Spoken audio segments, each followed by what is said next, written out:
ಈ ಒಂದು ರಾಜ್ಯದಲ್ಲಿ ನಡೆದಿರ್ತಕ್ಕಂಥ ಘಟನೆಗಳ ಬಗ್ಗೆ ಒಂದು ನಿಯಂತ್ರಣ ಆಗಬೇಕು, ಅವರಿಗೆ ಒಂದು ಹೆಡೆಮುರಿ ಕಟ್ಟುವಂಥ ಒಂದು ಪ್ರಯತ್ನ ಆಗಬೇಕು ಅಂತಕ್ಕಂಥ ವಿಚಾರವನ್ನು ಇಟ್ಕೊಂಡು ಕಾನೂನನ್ನು ತಂದಿದ್ದಾರೆ. ಇದನ್ನು ನಾನು ಸಂಪೂರ್ಣವಾಗಿ ಬೆಂಬಲಿಸ್ತೀನಿ. ಆದರೆ ಇದರ ಜೊತೆಗೆ ಈ ಫೈನಾನ್ಸ್ ಕಂಪನಿಗಳು, ಮನಿ ಲ್ಯಾಂಡರ್ಸ್, ಅದರ ಜೊತೆಗೆ ಈ ತಾಲೂಕು ಮಟ್ಟದಲ್ಲಿ, ಗ್ರಾಮೀಣ ಮಟ್ಟದಲ್ಲಿ ಈ ಬಂಗಾರ ವ್ಯಾಪಾರ ಮಾಡ್ತಕ್ಕಂಥ ವ್ಯಾಪಾರಸ್ಥರಿದ್ದಾರೆ. ಗಿರ್ವಿ ಇಟ್ಕೊಳ್ತಕ್ಕಂಥದ್ದು ಒಂದು ಉದ್ಯೋಗವನ್ನು ಮಾಡ್ತಾ ಇದ್ದಾರೆ. ಬಂಗಾರ ಮಾರಾಟದ ಮಾಡೋದ್ರ ಜೊತೆಗೆ ಗಿರ್ವಿ ಇಟ್ಕೊಳ್ತಕ್ಕಂಥ ವ್ಯಾಪಾರ ಮಾಡ್ತಾ ಇದ್ದಾರೆ. ಒಂದು ಮನಿ ಲ್ಯಾಂಡಿಂಗ್ ಲೈಸೆನ್ಸ್ ತೆಗೆಸಿರ್ತಾರೆ. ಆ ಮನಿ ಲ್ಯಾಂಡಿಂಗ್ ಲೈಸೆನ್ಸ್ ತಗೊಂಡೇ ಅವರು ಬಡ್ಡಿ ವ್ಯವಹಾರ ಮಾಡ್ತಿರ್ತಾರೆ. ಅವರಿಗೆ ಬಡ್ಡಿ ರೇಟ್ ನಿಯಂತ್ರಣ ಇಲ್ಲ. ಈಗಾಗಲೇ ಅದಕ್ಕೆ ಬಡ್ಡಿ ನಿಯಂತ್ರಣ ಮಾಡ್ತಕ್ಕಂಥದ್ದು ಈಗಾಗಲೇ ಹಿಂದಿನ ಸಹಕಾರಿ ಸಚಿವರು ಒಂದು ಕಾನೂನನ್ನು ತಂದಾಗ ಈಗಾಗಲೇ ಹೈಕೋರ್ಟ್ದಲ್ಲಿ ತಡೆ ಆಜ್ಞೆ ಆಗಿದೆ. ಕೋಆಪ್ಟಿವ್ ಆಕ್ಟ್ದಲ್ಲಿ 16%ಕ್ಕಿಂತಲೂ ಹೆಚ್ಚು ಬಡ್ಡಿ ಆಕರಣೆ ಮಾಡಬಾರ್ದು ಅಂತಕ್ಕಂಥದ್ದು ಈಗಾಗಲೇ ಇದೆ. ಇವ್ರು ಏನು ಮಾಡ್ತಾರಂದ್ರೆ ದಾಖಲೆಗಳನ್ನು ಇಡಲ್ಲ. ಒಂದು ಯಾವುದೋ ಒಂದು ಬಿಳಿ ಹಾಳಿ ಮೇಲೆ ಬರೆದುಕೊಂಡು ಅವನ ಮೇಲೆ ಸಿಗ್ನೇಚರ್ ಮಾಡಿಕೊಂಡು ಅಲ್ಲಿ ಬಡ್ಡಿ ಆಕರಣೆಗಳನ್ನು ಮಾಡ್ತಿರ್ತಾರೆ. ಆ ಒಂದು ಪುಸ್ತಕದಲ್ಲಿ ಆಗಲಿ ದಾಖಲಾತಿಗಳಲ್ಲಿ ಎಲ್ಲಿನೂ ತೋರಿಸೋದಿಲ್ಲ. ಅನ್ಅಥರೈಸ್ಡ್ ಬಡ್ಡಿ ಆಕರಣೆ ಮಾಡಿ ಅವರಿಗೆ ತೊಂದರೆ ಕೊಡ್ತಕ್ಕಂಥದ್ದಾಗತ್ತೆ. ಅದು ಮನಿ ಲ್ಯಾಂಡಿಂಗ್ ಮಾಡ್ತಕ್ಕಂಥವ್ರು ಮತ್ತು ಈ ಗಿರ್ವಿ ವ್ಯಾಪಾರ ಮಾಡ್ತಕ್ಕಂಥವ್ರದಲ್ಲಿ ಭಾಳಷ್ಟು ನಡೀತಾ ಇದೆ. ಅದಕ್ಕೆ ನನ್ನ ಕಳಕಳಿ ವಿನಂತಿ ಇದೆ, ಆ ಗಿರ್ವಿ ವ್ಯಾಪಾರ ಮಾಡ್ತಕ್ಕಂಥ ಏನು ಗೋಲ್ಡ್ ಪರ್ಚೇಸು ಸೇಲ್ ಮಾಡ್ತಕ್ಕಂಥದ್ದು ಏನಿದಾರಲ್ಲ ಅವರು ಅದನ್ನು ಮಾಡ್ತಕ್ಕಂಥ ಅದ್ರ ಮೇಲೂ ನಿಯಂತ್ರಣ ಮಾಡ್ತಕ್ಕಂಥದ್ದು ಅದು ಒಂದು ಸೇರಿಸ್ಕೋಬೇಕು. ಅದರ ಜೊತೆಗೆ ಮೊನ್ನೆ ತಂದಿದ್ದಾರೆ ಅದನ್ನು ಕೋಆಪರೇಟಿವ್ ಮಿನಿಸ್ಟರ್ ನೆಕ್ಸ್ಟ್ ಬಿಲ್ ಬಂದದ್ದು ನನಗೇನು ಕನಸು ಬೀಳುತ್ತಾ? ಅದ್ರಾಗ ಏನೇನಿದೆ ಅನ್ನೋದು ಕೊಟ್ಟ ಮೇಲೆ ಗೊತ್ತಾಗೋದು. ಇನ್ನೂ ತನಕ ಅಜೆಂಡಾನೇ ಕೊಟ್ಟಿಲ್ಲ ನಮಗೆ. ಮೊನ್ನೆ ಮಂಡಿಸಿದ ಅಜೆಂಡಾ ಅಲ್ಲಪ್ಪ, ಡಿಟೇಲ್ ಕಾಪಿ ಕೊಟ್ರೆ ಸಿಗೋದಲ್ಲ. ಡಿಟೇಲ್ ಕಾಪಿ ಬಂದ್ರೆ ಓದಕ್ಕಾಗುತ್ತೆ. ಮಂಡಿಸಿದಾರ ಇರ್ಲಿ, ಆಯ್ತು. ಈಗ ಮುಂದೆ ತರ್ತಿದ್ರಂದ್ರೆ ನಮ್ಮದೇನು ಸಮಾಧಾನ. ಅದರ ಜೊತೆಗೆ ನಾನು ಕಾನೂನು ಸಚಿವರಿಗೆ ವಿನಂತಿ ಮಾಡ್ತೀನಿ. ಈ ಜನರನ್ನ ಅನ್ಅಥರೈಸ್ಡ್ ಮಾಡ್ತಕ್ಕಂಥವ್ರು ಬಲಿಗೆ ಹಾಕೋಗೋಸ್ಕರ ಉದ್ದೇಶ ಇಟ್ಕೊಂಡು ತಂದಿರತಕ್ಕಂಥದ್ದು ಈ ಅರ್ಬನ್ ಬ್ಯಾಂಕ್ಗಳು ಮತ್ತು ನಮ್ಮ ಕ್ರೆಡಿಟ್ ಸೊಸೈಟಿಗಳು, ಕೋಆಪ್ಟಿವ್ ಆಕ್ಟ್ದಲ್ಲಿ ಇರ್ತಕ್ಕಂಥ ಈ ಸವಾರ್ಧಗಳು ಇರ್ಬೋದು, ಇಂಥವಕ್ಕೇನಾದ್ರೂ ದುಷ್ಪರಿಣಾಮ ಆದೀತೇನು ಅಂತ ಹೇಳಿ ಒಂದು ಸ್ವಲ್ಪ ಮರುಪರಿಶೀಲನೆ ಮಾಡ್ತಕ್ಕಂಥದ್ದು ಒಂದು ಇದೆ. ಅದನ್ನು ಸ್ವಲ್ಪ ಆಲೋಚನೆ ಮಾಡಿ. ಯಾರು ನ್ಯಾಯಯುತವಾಗಿ ನಡೀತಕ್ಕಂಥ ಜನ ಇದ್ದಾರೆ, ಯಾರು ಕಾನೂನು ಚೌಕಟ್ಟಿನಲ್ಲಿ ನಡೀತಕ್ಕಂಥ ಸೊಸೈಟಿಗಳಿದ್ದಾವೆ, ಇದರಿಂದ ಅವ್ರಿಗೆ ಅಫೆಕ್ಟ್ ಆಗಬಾರ್ದು ಅಷ್ಟೇ. ಅದನ್ನು ಸ್ವಲ್ಪ ಗಮನದಲ್ಲಿ ಇಟ್ಕೊಂಡು ರೂಲ್ಸ್ಗಳನ್ನು ಮಾಡಿ. ಮಾನ್ಯ ಅಧ್ಯಕ್ಷರೇ, ಮಾತಾಡಲಿ. ಸರ್ಕಾರ ಏನು ಕರ್ನಾಟಕ ಕಿರು ಸಾಲ ಮತ್ತು ಸಣ್ಣ ಸಾಲದ ಏನು ವಿಧೇಯಕ ತೆಗೆದುಕೊಂಡು ಬರ್ತಾ ಇದೆ, ಅದನ್ನು ನಾನು ಸ್ವಾಗತ ಮಾಡ್ತೇನೆ.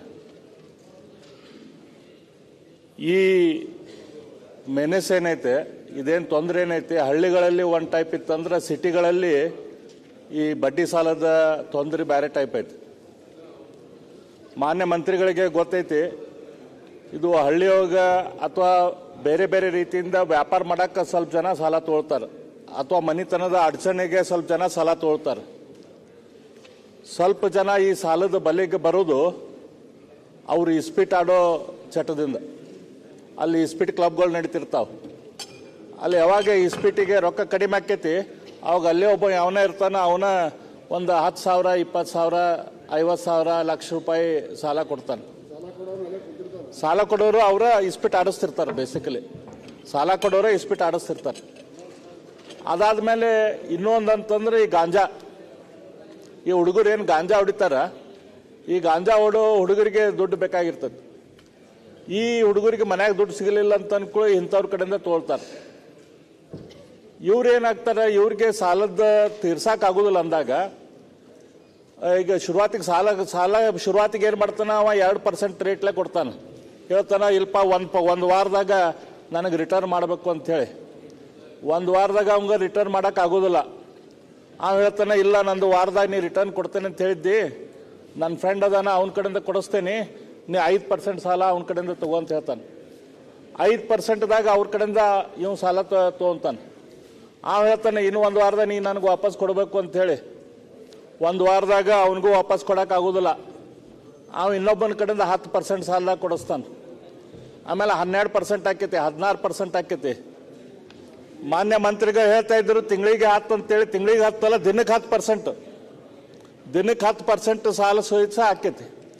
ಇದ್ರಾಗ ಕಂಪ್ಲೀಟ್ಲಿ ಈ ಸಾಲ ಕೊಡೋರು ಯಾರು, ಇದನ್ನು ಸಾಲ ಹರಾಸ್ಮೆಂಟ್ ಮಾಡೋರು ಯಾರು, ಇದು ಸಂಪೂರ್ಣ ಪೊಲೀಸ್ ಡಿಪಾರ್ಟ್ಮೆಂಟಿಗೆ ಗೊತ್ತಿರುವಂಥ ವಿಷಯ.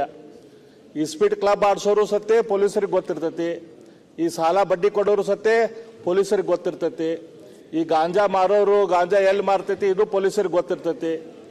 ನಾನು ನಮ್ಮ ಕ್ಷೇತ್ರದಲ್ಲಿ ಒಂದು 8 ಮಂದಿ ಈ ರೀತಿ ಬಡ್ಡಿ ವ್ಯವಹಾರ ಮಾಡೋರ್ದು ಲಿಸ್ಟ್ ನಾನು ಆಗಿನ ಪೊಲೀಸ್ ಕಮಿಷನರಿಗೆ ಕೊಟ್ಟೆ, ಮಾನ್ಯ ಮಂತ್ರಿಗಳೇ.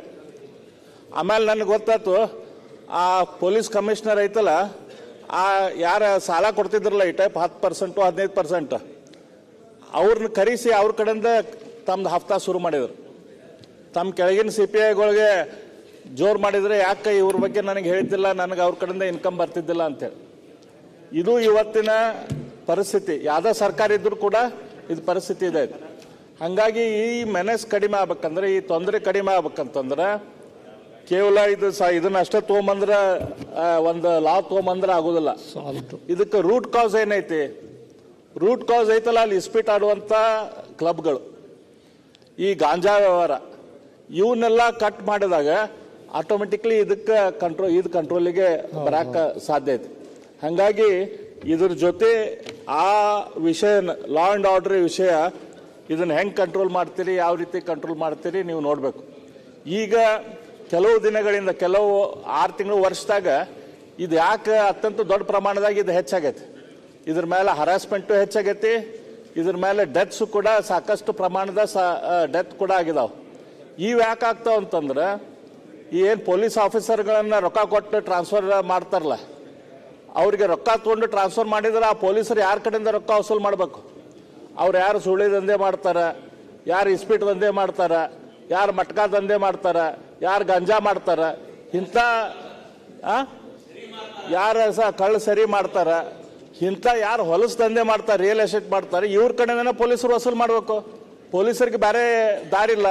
ಹಾಗಾಗಿ ಸಮಾಜಘಾತಕ ಶಕ್ತಿಗಳು ಬೆಳೆಯಕ್ಕೆ ಶುರು ಆಗ್ತಾವೆ. ಅವಾಗ ಪೊಲೀಸರು ಸಮಾಜಘಾತಕ ಶಕ್ತಿಗಳು ಯಾವಾಗ ಒಂದಾಕ್ಕವು, ಅವಾಗ ಕಾಮನ್ ಮ್ಯಾನ್ ಹರಾಸ್ಮೆಂಟ್ ಶುರು ಆಗ್ತೈತಿ. ಅವ್ರು ಏನು ಮಾಡ್ಬೇಕು? ಸುಸೈಡ್ ಮಾಡ್ಕೋಬೇಕು. ಯಾರ ಕಡೆ ಹೋಗ್ಬೇಕು? ಸುಸೈಡ್ ಮಾಡ್ಕೊಳ್ಳೋ ಶುರು ಆಗ್ತದೆ. ಹಾಗಾಗಿ ಇದು ಟೋಟಲ್ ಐತಲ್ಲ, ಇದಕ್ಕೆ ಮೂಲ ಕಾರಣ ಅಂತಂದ್ರೆ ಈ ನಮ್ಮ ಪೊಲೀಸ್ ಡಿಪಾರ್ಟ್ಮೆಂಟ್ದಲ್ಲಿ ಏನು ಟ್ರಾನ್ಸ್ಫರ್ಸ್ ದುಡ್ಡು ತೊಗೊಂಡು ಏನು ಟ್ರಾನ್ಸ್ಫರ್ ಆಗ್ತಾವಲ್ಲ, ಅದರಿಂದ ಇದೆಲ್ಲ ಶುರು ಆಗ್ತೈತೆ. ಹಾಗಾಗಿ ಇದನ್ನು ಸಂಪೂರ್ಣವಾಗಿ ಇದೇ ಸರ್ಕಾರಲ್ಲಿ, ಎಲ್ಲ ಸರ್ಕಾರ ಇದ್ದಾಗೂ ಇದ್ದಿದ್ದು. ಆದರೆ ಇದನ್ನ ಎಲ್ಲಿ ತನಕ ಇದು ಅಡ್ರೆಸ್ ಆಗೋದಿಲ್ಲ, ಅಲ್ಲಿ ತನಕ ಕೇವಲ ಕಾನೂನು ತೊಗೊಂಡ್ಬರೋದ್ರಿಂದ ಸ್ವಲ್ಪ ಮೇಲೆ ಎಲ್ಲಿ ಕೆರದಲ್ಲೇ ತುರಿಸ್ಕೊಳ್ಳೋದಕ್ಕೆ ಹೊರತು ನಿಜವಾದ ಸೊಲ್ಯೂಷನ್ ಆಗುದಿಲ್ಲ. ಇದನ್ನ ಸಂಪೂರ್ಣ ಸೊಲ್ಯೂಷನ್ ಬಗ್ಗೆ ತಾವು ವಿಚಾರ ಮಾಡ್ರಿ ಅಂತ ನಾವು ವಿನಂತಿ ಮಾಡ್ಕೊಂತೀವಿ. ಅಧ್ಯಕ್ಷರೇ, ಇವತ್ತು ಒಂದು ಒಳ್ಳೆ ಬಿಲ್ಲನ್ನು ತಂದಿದ್ದಾರೆ ಕಾನೂನು ಮಂತ್ರಿಗಳು ಮತ್ತು ಸಹಕಾರ ಮಂತ್ರಿಗಳು ಕೂಡ. ಇದು ಈ ಒಂದು ದೊಡ್ಡ ದಂಧೆ, ಇದು ಇವತ್ತೇನು ಹೊಸದಲ್ಲ ಅಧ್ಯಕ್ಷರೇ. ಮೊದಲಿಂದ ಯಾವುದೇ ಸರ್ಕಾರ ಇದ್ರೂ ಕೂಡ ಈ ದಂಧೆಗಳು ಅತಿ ಹೆಚ್ಚಿಗೆ ಗ್ರಾಮಾಂತರ ಪ್ರದೇಶದಲ್ಲಿ ಹೆಚ್ಚಿಗೆ ಆಗ್ತಾ ಇದೆ. ಅದು ಡೈಲಿ ಕಲೆಕ್ಷನ್, ಇದು ಪ್ರತಿ ದಿವಸ ಸಾಲ ಕೊಡೋದು, ಬೆಳಗ್ಗೆ ಸಾಲ ಕೊಡೋದು, ಸಂಜೆ ಕಲೆಕ್ಷನ್ ಮಾಡೋದು, 10 ರೂಪಾಯಿ ಬಡ್ಡಿವರೆಗೂ ಹೋಗ್ತದೆ. ಅದು ಇದೊಂದು ಬದಲಾವಣೆ ಬೇಕಾಗಿತ್ತು. ಒಂದು ಒಳ್ಳೆ ಕಾನೂನು ತಂದಿದ್ದಾರೆ. ಇದನ್ನೆಲ್ಲ ಕಂಟ್ರೋಲ್ ಮಾಡೋದ್ರ ಜೊತೆಗೆ ಸಹಕಾರ ಮಂತ್ರಿಗಳಿಗೆ ಗೊತ್ತಿರದೇ ಇರುವಂಥದ್ದು ಏನೂ ಇಲ್ಲ. ನಮ್ಮ ಕೋಆಪರೇಟಿವ್ ಸೊಸೈಟಿಗಳ ಕಡೆಯಿಂದ ರೈತರಿಗೆ ಮತ್ತು ಮಹಿಳಾ ಸಂಘಗಳಿಗೆ ಮತ್ತು ಬೀದಿ ಬದಿ ವ್ಯಾಪಾರಸ್ಥರಿಗೆ ಸಾಲ ಕೊಡೋಂಥ ಯೋಜನೆ ಕಾರ್ಯಕ್ರಮ ಕೊಟ್ಟಿದ್ದಾರೆ. ಅದನ್ನು ಇನ್ನೂ ಹೆಚ್ಚಿಗೆ ಕೊಡೋಂಥದ್ದು ಮಾಡಿದಾಗ ಇಂಥವು ಕಂಟ್ರೋಲ್ ಆಗ್ತದೆ. ರೈತನಿಗೆ, ಒಬ್ಬ ಬಡವನಿಗೆ ದುಡ್ಡು ಬೇಕಾಗ್ತದೆ. ಯಾವುದೋ ಒಂದು ರೀತಿ ಅವನು ಬಿಸ್ನೆಸ್ ಮಾಡೋದಕ್ಕೆ, ಅವನು ಬದುಕೋದಕ್ಕೆ ದುಡ್ಡು ಬೇಕಾಗ್ತದೆ. ಇದು ಸಿಕ್ಕದೇ ಇದ್ದಾಗ ಇವನು ಹೋಗ್ತಾನೆ, ಇನ್ನೊಂದು ಕಡೆ ಹೋಗ್ತಾನೆ, 10 ರೂಪಾಯಿ ಸಹ ಬಡ್ಡಿ ಕೊಡ್ತಾನೆ, ಇಲ್ಲ ಇನ್ನು ಎಷ್ಟು ಬಡ್ಡಿ ಕೇಳ್ತಾರೋ ಅಷ್ಟು ಬಡ್ಡಿ ಕೊಟ್ಟು ದುಡ್ಡು ತಗೊಂಡು ಏನಾದರೂ ಮಾಡಬೇಕು ಅಂತ ಹೋದಾಗ ಅವನು ಸಿಕ್ಕಾಕೊಂಡ್ಬಿಡ್ತಾನೆ. ಅದರಿಂದ ಈಗಾಗಲೇ ನಮಗೆ ಕೋಆಪರೇಟಿವ್ ಸೊಸೈಟಿಗಳ ಕಡೆಯಿಂದ ರೈತರಿಗೆ, ಮಹಿಳೆಯರಿಗೆ ಸಾಲ ಕೊಡುವಂಥದ್ದು, ಬಡ್ಡಿ ರಹಿತ ಸಾಲ. ವಿಶೇಷವಾಗಿ ನಮ್ಮ ಇಂದಿನ ಮುಖ್ಯಮಂತ್ರಿಗಳು ಸಿದ್ದರಾಮಯ್ಯವರು ಮುಖ್ಯಮಂತ್ರಿಗಳಾಗಿದ್ದಾಗ ಬಡ್ಡಿ ರಹಿತ ಸಾಲ 5 ಲಕ್ಷವರೆಗೂ ಮಹಿಳಾ ಸಂಘಗಳು ಕೊಟ್ಟಿದ್ದಿರ್ಬೋದು. ಮತ್ತೆ ರೈತರಿಗೆ 3 ಲಕ್ಷವರೆಗೂ ಬಡ್ಡಿ ರಹಿತ ಸಾಲವನ್ನು ಕೊಡುವಂತ ಯೋಜನೆ ಕಾರ್ಯಕ್ರಮ ಕೊಟ್ಟಿದ್ದಿರ್ಬೋದು. ಬೀದಿ ಬದಿ ವ್ಯಾಪಾರಸ್ಥರಿಗೆ ಸಾಲ ಕೊಡುವಂತದ್ದು, ಇಂಥ ಯೋಜನೆಗಳನ್ನ ತಂದಿದ್ರಲ್ಲ, ಅದನ್ನ ಈ ಬಿಲ್ ಜೊತೆಯಲ್ಲಿ ನಮ್ಮ ಕೋಆಪರೇಟಿವ್ ಸೊಸೈಟಿಗಳಿಂದ ಅತಿ ಹೆಚ್ಚಿಗೆ ಬೇಕಾದಂಥವ್ರಿಗೆ ಸಾಲಗಳನ್ನು ಕೊಡುವಂಥದ್ದು ಸೊಸೈಟಿಯಿಂದ ಕೊಟ್ಟಾಗ ಇದು ಅನುಕೂಲ ಆಗ್ತದೆ. ಒಂದು ಕಡೆ ಇದು ಈ ರೀತಿ ಇದರಲ್ಲಿ ಅನುಕೂಲ ಆದರೆ ಬೇರೆ ರೀತಿಯಲ್ಲಿ ಬದುಕೊಳ್ಳೋದಕ್ಕೆ ಅವನಿಗೆ ನಮ್ಮ ಕೋಆಪರೇಟಿವ್ ಸೊಸೈಟಿಗಳಿಂದ ಹೆಚ್ಚಿಗೆ ಈ ಜನಕ್ಕೆ ರೈತರಿಗೆಲ್ಲ ಸಹಕಾರ ಕೊಡುವಂಥ ಒಂದು ಕಾನೂನಲ್ಲಿ ಅವಕಾಶ ಮಾಡಿಕೊಟ್ರೆ ಸಹಕಾರ ಮಂತ್ರಿಗಳು ಮತ್ತು ಕಾನೂನು ಮಂತ್ರಿಗಳು ಬಿಲ್ ಮಂಡನೆ ಮಾಡಿರೋದಕ್ಕೆ ತುಂಬ ಸ್ವಾಗತ ಬಯಸ್ತಾ ಇದ್ವಿ. ಇದು ಕೂಡ ನಾನು ಅನಿಸಿಕೆನ ನಿಮ್ಮ ಮುಂದೆ ಅಧ್ಯಕ್ಷ ಮುಖಾಂತರ ಕಾನೂನು ಮಂತ್ರಿಗಳು ಮತ್ತು ಸಹಕಾರ ಮಂತ್ರಿಗಳಿಗೆ ಗಮನಕ್ಕೆ ತರ್ತಾ ಇದ್ದೀನಿ. ಅಧ್ಯಕ್ಷರೇ ನಮಸ್ಕಾರ. ಸಿದ್ದು ಸೌದಿ.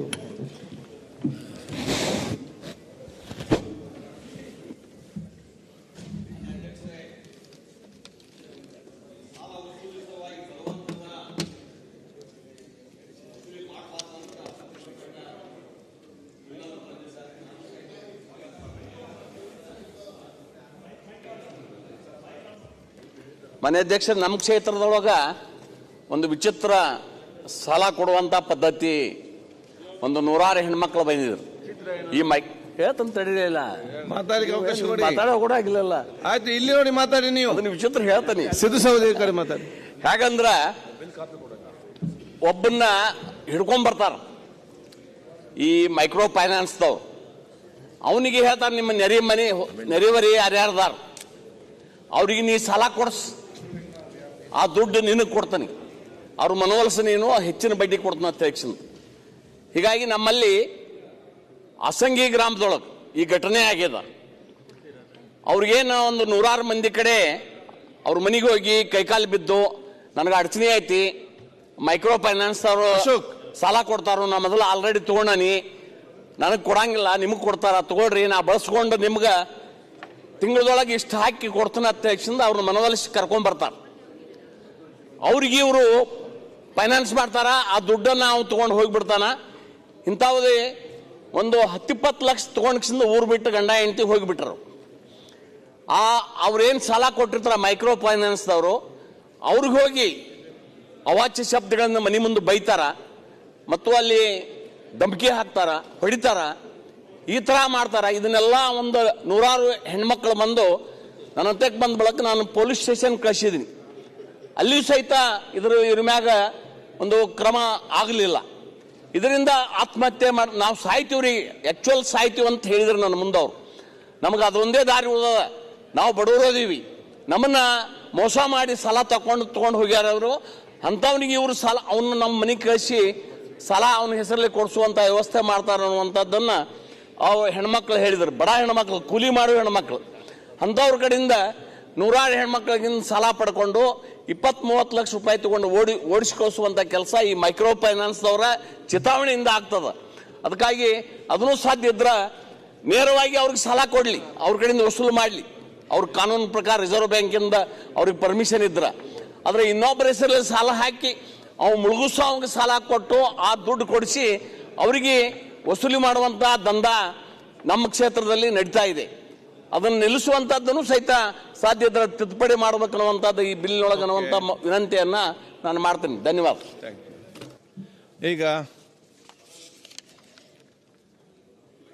ಈಗ ವಿಧೇಯಕವನ್ನು ಖಂಡವಾಗಿ ಮತಕ್ಕೆ ಮಾನ್ಯ ಸಭಾಧ್ಯಕ್ಷರೇ, ಮಾನ್ಯ ವಿರೋಧ ಪಕ್ಷದ ನಾಯಕರು, ಮಾನ್ಯ ಉಪನಾಯಕರು, ಸೌದಿಯವರು, ಮಾನ್ಯ ಡಾಕ್ಟರ್ ರಂಗನಾಥ್ ಅವರು, ನಂಜೇಗೌಡರು ಸಾಕಷ್ಟು ಉತ್ತಮ ಸಲಹೆಗಳನ್ನು ಕೊಟ್ಟಿದ್ದಾರೆ. ಸೌದಿಯವರು ಮಾತನಾಡಿ ಈ ಸಹಕಾರ ಕ್ಷೇತ್ರದ ರಕ್ಷಣೆಯೂ ಆಗಬೇಕು, ಸಾಲ ವಸೂಲಿಗೆ ತೊಂದರೆ ಆಗಬಾರ್ದು, ಹಾಗೂ ಯಾವ ಕಾರಣಕ್ಕೂ ನಾವು ಸಾಲಗಾರರ ರಕ್ಷಣೆಯಲ್ಲಿ ವಿಫಲರಾಗಬಾರ್ದು ಅನ್ನುವಂಥದ್ದನ್ನು ಹೇಳಿದ್ದಾರೆ. ನಾನು ತಮ್ಮ ಗಮನಕ್ಕೆ ತರ್ತೀನಿ. ಯಾಕಂದರೆ ಮಾನ್ಯ ಬೆಲ್ಲದವರು ಒಂದು ಬ್ಲ್ಯಾಂಕೆಟ್ ಅಲಿಗೇಷನ್ ಮಾಡಿದರು, ಎಲ್ಲ ಪೊಲೀಸರ ಮೇಲೆ ಹಾಕಿಬಿಟ್ರು. ಅವರು ನಮ್ಮ ರಾಜ್ಯದೊಳಗೆ ಏನು ಇವತ್ತು ಈ ಹೊಸ ಕಾನೂನು ತೊಗೊಂಬಂದ್ಬಿಟ್ವಿ ಅಂತ ಅಲ್ಲ. ಇದು banning of unregulated deposit schemes act 2019, buds act. Karnataka Protection of Interest of Depositors Financial Establishment Act, Karnataka Prohibition of Charging Exorbitant Interest Rates, Karnataka Pawn Brokers Act, Money Lenders Act, ಇವೆಲ್ಲ ಇದ್ದು ಇವು ಇದ್ದಿದ್ದಿಲ್ಲ ಅಂತಲ್ಲ, ಇವೆಲ್ಲ ಇದ್ದು. ಆದರೆ ಮಾನ್ಯ ಅಧ್ಯಕ್ಷರೇ, ಪೊಲೀಸರು ಮಾಡಬೇಕಾಗಿತ್ತು. ಪೊಲೀಸರು ಮಾಡುವಾಗ ನಾವು ಅವ್ರಿಗೆ ಸೂಕ್ತವಾಗಿರ್ತಕ್ಕಂಥ ಕಾನೂನನ್ನು ಮಾಡಿಕೊಡ್ಬೇಕಾಗ್ತದೆ. ನಾವು ಇವೆಲ್ಲ ಕಾನೂನುಗಳಲ್ಲಿ 1,000 ರೂಪಾಯಿ ದಂಡ, 10,000 ರೂಪಾಯಿವರೆಗೆ ದಂಡ, 1 ದಿವಸದಿಂದ 6 ತಿಂಗಳವರೆಗೆ ಶಿಕ್ಷೆ, ತಾವೆಲ್ಲ ಸುಪ್ರೀಂ ಕೋರ್ಟು ಹೈಕೋರ್ಟಿನ ಜಜ್ಮೆಂಟ್ ನೋಡ್ತಾ ಇದ್ದೀರಿ ನೀವು. ಇವೆಲ್ಲ ಪ್ರೊವಿಷನ್ಸ್ ಕೆಳಗೆ ಏನು ಕಟ್ಲೆ ಹಾಕ್ತಾರಲ್ಲ, ಆ ಎಲ್ಲ ಕಟ್ಲೆಗಳಿಗೂ ಪೊಲೀಸ್ ಸ್ಟೇಷನ್ನಾಗ ಜಾಮೀನು ಕೊಟ್ಟು ಹೊರಗೆ ಬಂದುಬಿಡ್ಬೋದು. ನೀವು ಎಷ್ಟೇ ದೊಡ್ಡವ್ರು ಇರ್ರಿ, ಅವ ಅಗ್ನಿ ಭಾರಿ ದೊಡ್ಡ ಅನಾಹುತನ ಮಾಡ್ಯಾನ ಅಂಥೇಳಿ ನೀವು ಫೋನ್ ಮಾಡಿ ಹೇಳಿದ್ರು ಸಹಿತ ಅವನು ಪೊಲೀಸ್ ಸ್ಟೇಷನ್ನಾಗ ಹೋದ ಅಂದ್ರೆ ಒಂದು ಕಾಯ್ದೆ ಪುಸ್ತಕ ಹಿಡ್ಕೊಂಡು ಹೋದ್ರೆ, ಆ ಜಜ್ಮೆಂಟ್ ಹಿಡ್ಕೊಂಡು ಹೋದ್ರೆ ಮುಗೀತು, ಅವ ವಾಪಸ್ಸು ಬಂದೇ ಬಿಡ್ತಾನೆ. ಆ ರೀತಿಯಾಗಿರ್ತಕ್ಕಂಥ ಲೂಸ್ ಕಾನೂನುಗಳು ಆಗಿಬಿಟ್ಟಿದ್ದು. ನಮ್ಮ ಕಾನೂನು ಒಳ್ಳೆಯವಿದ್ದು. ಇತ್ತೀಚಿನ high court judgment, supreme court judgment, ಈ ಎಲ್ಲ ಕಾರಣಕ್ಕೆ ಇವ್ರು ಯಾರಿಗೂ ಪೊಲೀಸರು 1 ತಾಸು ಸಹಿತ ಕುಂಡಿಸ್ಕೊಳ್ಳುವಂಥದ್ದು ಸಾಧ್ಯ ಇರಲಿಲ್ಲ, ಕಟ್ಲೆ ಮಾಡುವಂಥದ್ದು ಸಾಧ್ಯ ಇರಲಿಲ್ಲ. ಅದಕ್ಕೆ ಈಗ ನಾವು ಇದನ್ನು 10 ವರ್ಷದವರೆಗೆ ಶಿಕ್ಷೆ ಆಗಬೇಕು, 5 ಲಕ್ಷದವರೆಗೆ ದಂಡ ಹಾಕ್ಬೋದು ಅನ್ನೋದನ್ನು ಇವತ್ತು ನಿಮ್ಮ ಮುಖಾಂತರ ಈ ಕಾನೂನನ್ನು ಮಾಡಿಸ್ತಾ ಇದ್ದೀವಿ. ಆಮೇಲೆ ಇದೆಲ್ಲ ಯಾಕೆ ನಡೀತೈತಿ? ನಾ ಹೇಳಿದೆ ನಿಮಗೆ ಮೊದಲೇ, ಬೆಲ್ಲದವರು ಗಂಭೀರವಾಗಿ ಗಮನಿಸಲಿಲ್ಲ ಅದನ್ನ. ನಮ್ಮ ರಾಜ್ಯದೊಳಗೆ, ಸಣ್ಣ ರಾಜ್ಯದೊಳಗನ 40,000 ಕೋಟಿ ರೂಪಾಯಿಯಷ್ಟು ಈ ಹಣ ವಹಿವಾಟು ನಡೀತೈತಿ, 40,000 crores. ಆಮೇಲೆ what is this money? From where this has come?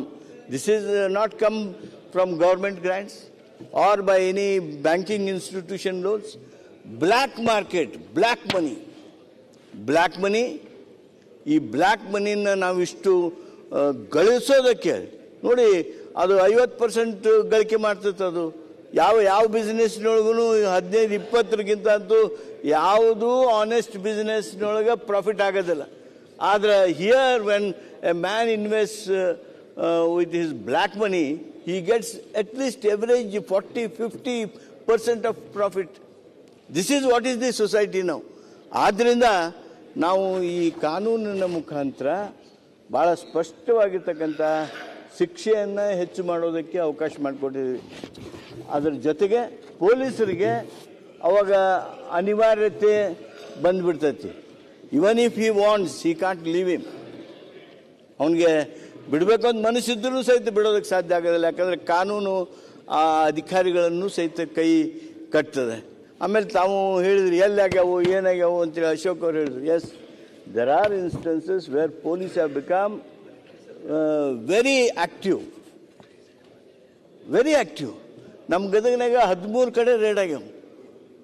ಆಮೇಲೆ ತಾವು ಸೂಕ್ಷ್ಮವಾಗಿ ನೋಡ್ಬೋದು, ಇವ್ರು ಯಾರು ಫೈನಾನ್ಸರ್ಸ್ ಇದ್ರಲ್ಲ, ಫೈನಾನ್ಸಿಂಗ್ ಆಫೀಸಸ್ ಅಂತೇನು ಮಾಡ್ಕೊಂಡಿದ್ರಲ್ಲ, ಅವರು ಇದ್ರಿಗಿದ್ದಂಥ ಕಾರು, ಸೈಕಲ್ ಮೋಟ್ರು ಅವೆಲ್ಲ ಇದ್ವಲ್ಲ, ಅವೆಲ್ಲ ಒಂದು ಅವರ ಆಫೀಸ್ ಇದ್ರಿಗೆ, ಮನಿ ಇದ್ರಿಗೆ ಇಲ್ಲ. ಇವತ್ತು ಅವನ್ನೆಲ್ಲ ಓದೋದು ಅವ್ರವ್ರ ಸಾಲಗಾರರ ಮನೆಯಾಗ ಬಿಟ್ಟು ಬರಾಕತ್ತಾರೆ. This is what is the impact of this ordinance. ಆದ್ದರಿಂದ ನನಗೆ ಭಾಳ ಸಂತೋಷ ಆಯಿತು. ತಾವೆಲ್ಲರೂ ಇಷ್ಟು ಆತ್ಮೀಯತೆಯಿಂದ ಸ್ವಾಗತ ಮಾಡಿದ್ದೀರಿ. ನಮ್ಮ ಸೈಡ್ನಿಂದನೂ ಸಾಕಷ್ಟು ಸಲಹೆಗಳನ್ನು ಕೊಟ್ಟಿದ್ದಾರೆ.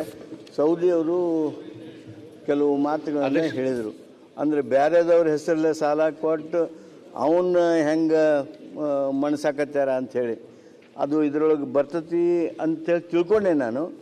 ಅದು ಅಲ್ಲದೆ ಇನ್ನೂ ಅಂಥವು ಬರಬೇಕು ಅಂತಿದ್ರೆ ಜನರ ರಕ್ಷಣೆ ಮಾಡೋದ್ರ ಸಲುವಾಗಿ ಏನೇನು ಹೆಜ್ಜೆಗಳನ್ನು ಇಡಬೇಕು, ಈ ಬ್ಲ್ಯಾಕ್ ಮನಿಯಿಂದ ಶ್ರೀಮಂತರಾಗೋರು. ಇದೆಲ್ಲ ಏನ್ರಿ ಇದು? ಬರೇ ಶ್ರೀಮಂತರಾಗೋದಿಲ್ಲ. ನೀವೆಲ್ಲರೂ ತಪ್ಪು ತಿಳ್ಕೊಂಡಿವಿ, ನಾವೆಲ್ಲರೂ ತಪ್ಪು ತಿಳ್ಕೊಂಡಿವಿ. ಈ ಏನು ಮನಿ ಲೆಂಡರ್ಸ್ ಅದಾರಲ್ಲ, 50% 60% ಬಡ್ಡಿ ತಗೊಳ್ಳೋರು, ಇವರೆಲ್ಲರೂ ನಿಮ್ಗೆ ಅರ್ಜಿದಾರರ. ನೀವೊಂದು MLA ಟಿಕೆಟ್ಗೆ ಅರ್ಜಿ ಹಾಕಿದ್ರೆ ಅಂದ್ರೆ ಅವ್ರದ್ದು ಒಂದು ಇರೋದ.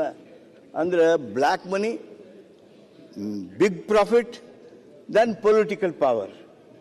ಸಮಾಜದ ಸ್ವಾಸ್ಥ್ಯವನ್ನು ಹಾಳ್ಗೆಡುತ್ತಕ್ಕಂಥ ವ್ಯವಸ್ಥೆ ಇವತ್ತು ನಿರ್ಮಾಣ ಆಗಿದೆ. ಆ ಹಿನ್ನೆಲೆಯೊಳಗೆ ಬಂಧುಗಳೇ, ನಾನು ನಿಮಗೆ ಮತ್ತೊಮ್ಮೆ ಪ್ರಾರ್ಥನೆ ಮಾಡ್ತೀನಿ, ಇದನ್ನು ತಾವು ಒಪ್ಪಿಕೊಂಡು ಇದಕ್ಕೆ ಒಂದು ಅಮೆಂಡ್ಮೆಂಟನ್ನು ನಮ್ಮ ಸಹಕಾರ ಸಚಿವರು ಸೂಚನೆ ಮಾಡಿದ್ದಾರೆ.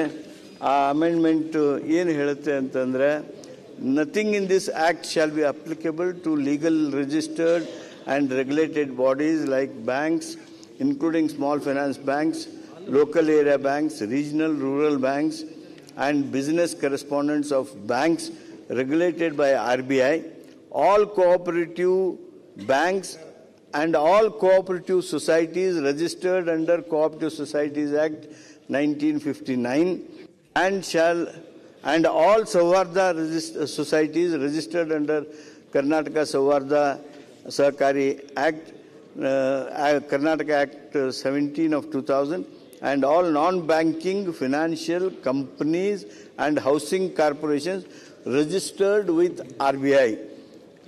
ಈ ಒಂದು ತಿದ್ದುಪಡಿಯನ್ನು ನಾವು ಇದರಲ್ಲಿ ಸೇರಿಸ್ತಾ ಇದ್ದೀವಿ. ಈ ತಿದ್ದುಪಡಿಯೊಂದಿಗೆ ಈ ಮಸೂದೆಯನ್ನು ಅಂಗೀಕಾರ ಮಾಡಬೇಕು ಅಂತೇಳಿ ಅಧ್ಯಕ್ಷರು ತಮ್ಮ ಮುಖಾಂತರ ಕೇಳ್ತೇನೆ. ಈಗ ವಿಧೇಯಕವನ್ನು ಖಂಡವಾಗಿ ಮತಕ್ಕೆ ಹಾಕುತ್ತೇನೆ. 2 ರಿಂದ 19 ಒಂದು ಸಲಹೆ ಕೊಡ್ತೀನಿ ಮನೆ ಸಚಿವರೇ. ಈಗೇನು ಮೈಕ್ರೋ ಫೈನಾನ್ಸ್ ಅವ್ರು ಏನು ಮಾಡ್ತಾರ, ಮಹಿಳಾ ಸಂಘಗಳಿಗೆ 11 ಮಂದಿ ಮೆಂಬರ್ಗಳು ಹಿಡಿದು 50,000 ಸಾವಿರ ರೂಪಾಯಿ ಕೊಡ್ತಾರೆ.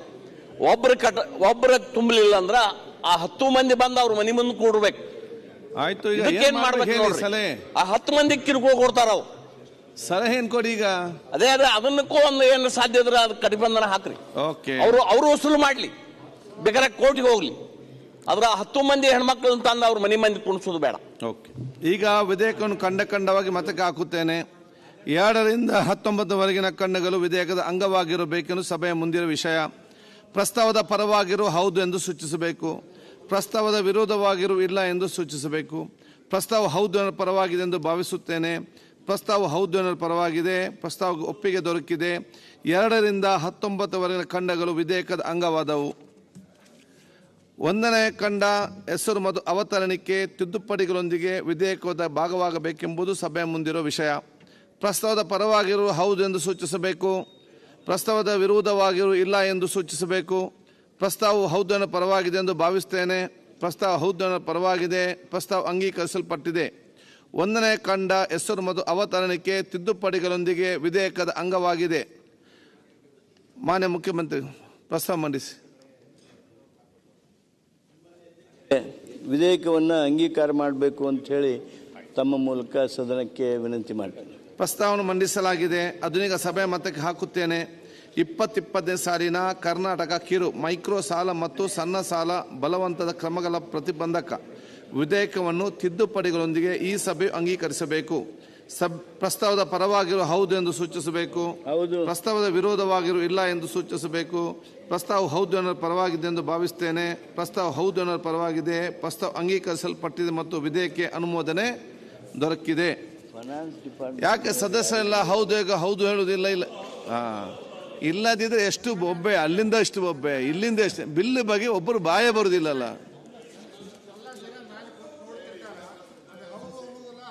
ಪರವಾಗಿದೆ ಅಂತ ನೀವು ಹೇಳ್ತೀರಿ. ಅಟ್ಲೀಸ್ಟ್ ಹೌದನ್ನ ಕಡೆ ಕಲಿಸ್ರಿ. ಮ್ಯಾಲ ಇಷ್ಟು ಜನ ಕುಂತ ನೋಡ್ತಿರ್ತಾರ.